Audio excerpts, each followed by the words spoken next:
8월 18일 목요일, 나를 깨워준 7분 플러스 아침을 여는 기도로 시작합니다. 살아계신 하나님 아버지, 오늘 이 아침에도 우리가 눈을 뜨고 새로운 하루를 시작했습니다. 오늘도 우리를 향하신 하나님의 음성을 듣게 하시고 그 말씀 앞에 결단하고 순종하며 살아가길 원합니다. 예수님 말씀을 행하는 사람들이 되어서 큰 홍수에도 흔들리지 않는 반석 위에 집 짓는 저희들 되게 하여 주옵소서.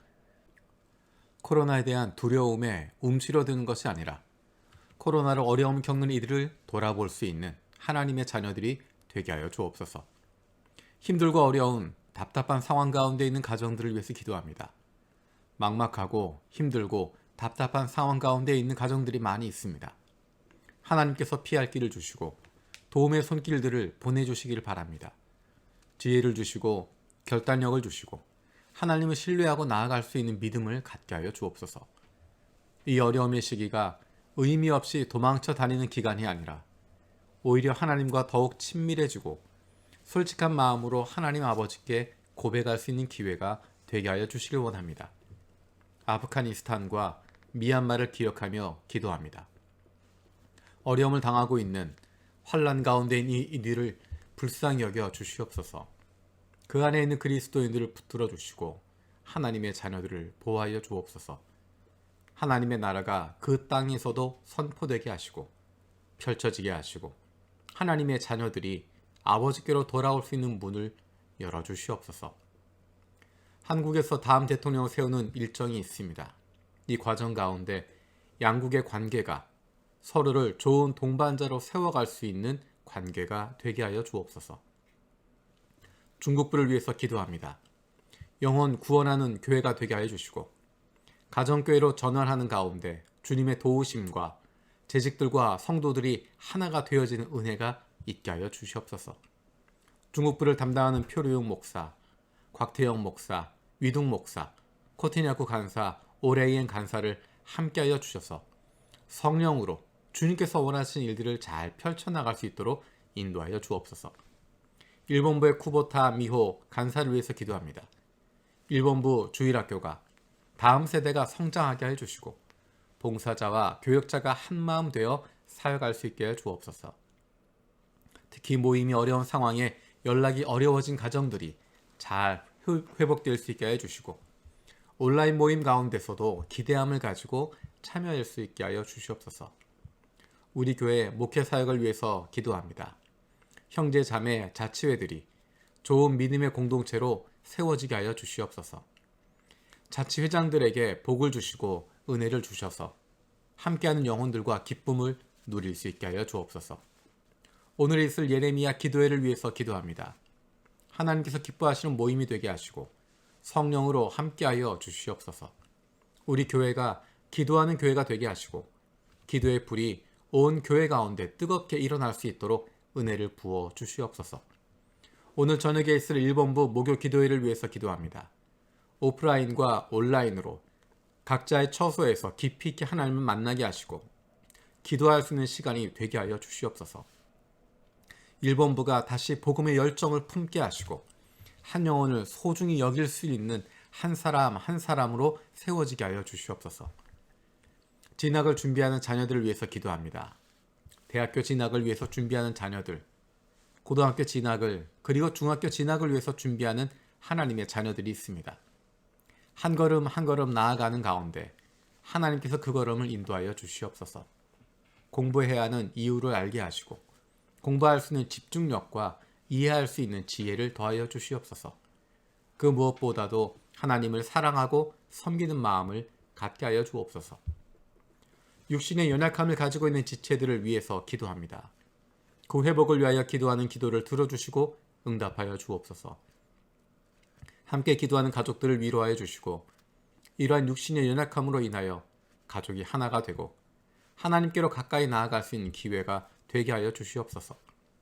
믿음을 잃어버리지 않게 하시고 확신을 가지고 감사함으로 간구하게 하여 주시옵소서. 특별히 아픈 자녀들을 위해서 기도합니다. 아픈 자녀를 위해서 부모가 해줄 수 있는 것이 아무것도 없어서 더욱 마음이 아프고 힘듭니다. 하나님의 사랑하시는 아들이요 딸이오니 아버지 되신 하나님께서 돌보아 주시고 회복시켜 주시고 소생시켜 주시옵소서. 못된 암세포들 예수 그리스도의 이름으로 사라지게 하여 주시고 치료의 광선으로 저들의 아픈 부위를 비추어 주시길 원합니다.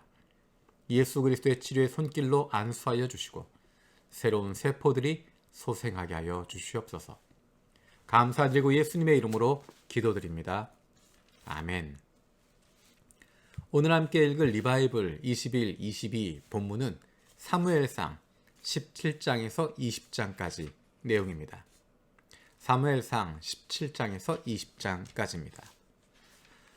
드디어 사무엘상에서 주인공인 다윗이 중심으로 등장하는 내용들을 보게 됩니다. 오늘 그 가운데 17장 45절에서 47절 말씀을 읽겠습니다. 17장 45절에서 47절입니다. 그러자 다윗이 그 블레셋 사람에게 말하였다. 너는 칼을 차고 창을 메고 투창을 들고 나에게로 나왔으나 나는 네가 모욕하는 이스라엘 군대의 하나님 곧 만군의 주님의 이름을 의지하고 너에게로 나왔다. 주님께서 너를 나의 손에 넘겨주실 터이니 내가 오늘 너를 쳐서 네 머리를 베고 블레셋 사람의 주검을 모조리 공중의 새와 땅의 들짐승에게 밥으로 주어서 온 세상이 이스라엘의 하나님을 알게 하겠다. 또 주님께서는 칼이나 창 따위를 쓰셔서 구원하시는 것이 아니라는 것을 여기 모이는 이 온 무리가 알게 하겠다. 전쟁에서 이기고 지는 것은 주님께 달린 것이다. 주님께서 너희를 모조리 우리 손에 넘겨주실 것이다. 아멘. 우리가 잘 알고 있는 다윗과 골리앗의 싸움 가운데 나오는 다윗의 이야기입니다. 여기에 보면 재미있는 표현이 등장합니다.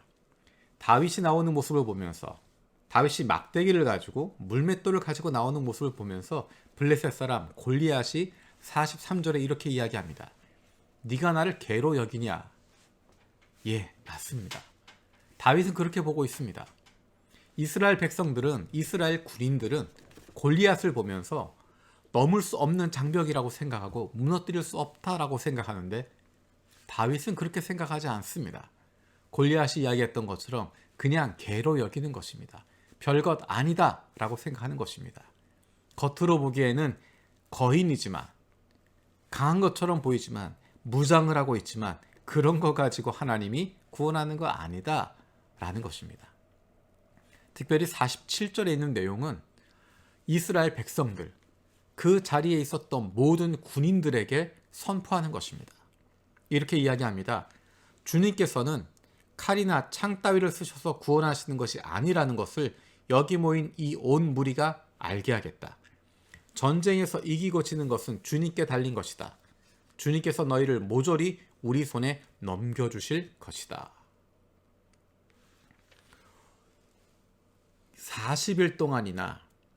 40일 동안이나 블레셋 사람 골리앗이 나와서 하나님은 모욕하고 이스라엘을 모욕하고 있는데 아무도 나서서 싸우지 않았습니다. 모두가 두려움 가운데 떨고 있었습니다.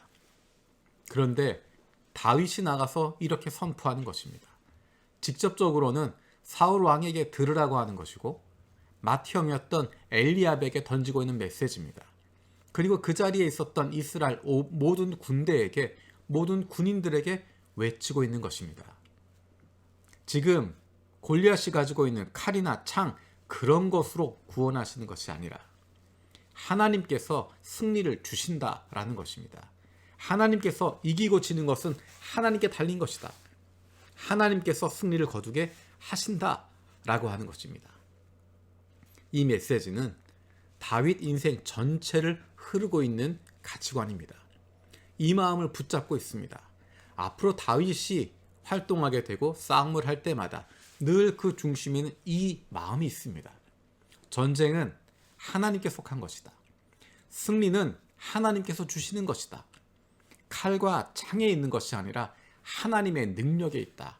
하나님께서 함께 하시는가, 그것이 가장 중요하다라고 하는 것을 다윗은 알고 있고 평생 그 마음을 가지고 가고 있습니다. 사울과 그리고 가까이는 다윗의 형들이었던 엘리압과 같은 시대에 살고 있었는데 어쩌면 이렇게 다른 생각을 하고 있습니까? 수많은 이스라엘의 군대 사람들, 수많은 이스라엘 백성들, 사울왕, 엘리압, 이런 사람과 같은 시대를 살고 있었음에도 불구하고 어떻게 이렇게 다른 생각을 하고 이런 믿음을 가지고 있었을까? 놀랍지 않습니까? 다윗은 목동으로 양을 치는 사람이었습니다. 그런데 그 양을 치는 것이 시간을 낭비하는 것이 아니었습니다. 시간을 낭비하고 그냥 그 자리에 있는 것이 아니라 양을 치는 가운데서도 하나님을 기억하고 있습니다. 하나님을 의지하고 있습니다. 양을 치면서 사자나 곰이나 싸우게 될 때도 하나님께서 나를 지켜주신다라고 하는 확신을 가지고 있고 하나님을 기억하고 있는 사람이었습니다. 다른 사람들과 어울리고 즐겁게 재밌게 노는 것도 좋지만 가만히 묵상하고 하나님과 함께하는 시간이 필요합니다. 하나님의 백성들, 하나님의 사람들에게 반드시 필요한 것은 가만히 하나님과 함께하는 시간, 하나님의 말씀을 묵상하는 시간, 조용히 하나님께 기도하는 시간, 그 시간이 필요합니다. 내가 힘들고 어려울 때 이것 도와주십시오. 이러이러한 문제가 있습니다. 그 시간 말고 아무런 문제가 없어도 조용히 하나님의 말씀을 묵상하면서 하나님의 마음이 어떤 것일까? 하나님께서 원하시는 삶이 어떤 것일까? 가만히 고민해보고 생각해볼 수 있는, 묵상해볼 수 있는, 나의 필요를 청구하는 것이 아니라 내 마음을 말씀드리고 하나님 어떤 것을 원하십니까? 물어볼 수 있는, 그리고 거기에 귀를 기울일 수 있는 조용한 시간이 필요합니다. 그런 묵상의 시간, 조용한 시간, 고독한 시간, 그 시간을 통해서 하나님과의 관계가 깊어지게 되고 믿음이 성숙하게 됩니다. 나를 깨워주는 7분 플러스를 매일마다 녹음을 하고 아침을 여는 기도로 시작하고 마음을 여는 말씀으로 나누게 되는 이유는 거기에 있습니다. 짧은 시간이지만 이 시간을 통해서 하나님의 말씀을 묵상하고 하나님이 원하시는 기도를 함께 드릴 수 있는, 그리고 이 시간 짧은 시간으로 끝나는 것이 아니라 하루를 살아가는 동안에 하나님의 말씀을 가만히 묵상하고 조용히 기도할 수 있는 하나님과 동행하는 시간을 갖게 되어지기 원합니다. 나를 깨워주는 7분 플러스가 일정 부분 기여할 수 있으면 그로 말미암아 하나님과 더욱 가까워지고 친밀해지는 저와 여러분들이 되었으면 좋겠습니다. 주님께서 가르쳐 주신 기도로 마치겠습니다. 하늘에 계신 우리 아버지여, 이름이 거룩히 여김을 받으시오며 나라가 임하시오며 뜻이 하늘에서 이루어진 것 같이 땅에서도 이루어지이다. 오늘 우리에게 일용할 양식을 주시옵고 우리가 우리에게 죄 지은 자를 사하여 준 것 같이 우리 죄를 사하여 주시옵고 우리를 시험에 들게 하지 마시옵고 다만 악에서 구하시옵소서. 나라와 권세와 영광이 아버지께 영원히 있사옵나이다. 아멘.